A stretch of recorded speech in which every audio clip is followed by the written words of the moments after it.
ముందుగా ఒక క్వశ్చన్ అడుగుతాను సార్. అంటే మొన్న ఒక ప్రెస్ మీట్లో ఒక వ్యక్తి మిమ్మల్ని అన్నాడు, అంటే వోడ్కా డబ్బులైనా వస్తాయా అని.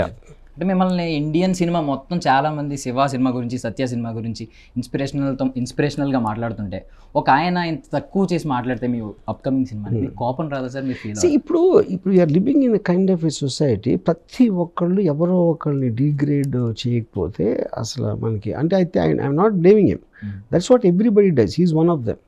ఇప్పుడు మీరు నా ట్విట్టర్ అకౌంట్లో చూస్తే 100లో 90 మంది తిట్టడానికే వస్తారు. That's okay, but I think that's the kind of a society we've reached.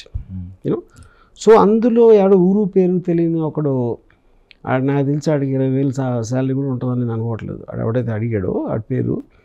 ఇప్పుడు మా producer spend more than 15 crores on that. ఇప్పుడు ఆ 15 crores పెట్టినోడు అది రావనుకుంటే ఎందుకు అనుకుంటాడు?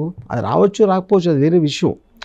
బట్ ఆడికి సంబంధం లేని విషయం. ఆడికి సంబంధం ఉన్నది సినిమా నచ్చిందా లేదా అంతే. ఎవడికో ఎంత డబ్బులు వస్తాయి పోతాయి అనేది. But I think that is a kind of a language people are talking and we're use to that. I have no problem. And mainly ఏంటంటే మీరు దానికి రెస్పాండ్ కూడా అవ్వలేదు, మైక్ పక్కకి ఏం రెస్పాండ్ అవుతాం? కోపం నేను చూడలేదు, అట్లీస్ట్ అంత కోపం కూడా చూడలేదు, లైట్ తీసుకున్నట్టు అనిపించింది అంతే నాకు. బికాజ్ ఐ థింక్ అప్పుడు బేసిక్గా అలాంటి క్వశ్చన్స్ అడిగే వాళ్ళందరూ కూడా అరిచే కుక్కలతో సమాధానం. దాని నుంచి ఏమి ఎఫెక్ట్ ఎవరికి రాదు. ఆడికి ఏదో మైక్ ఉంది కాబట్టి ఆడేదో journalist, I don't even know who is, అది అయిపోయింది. ఓకే.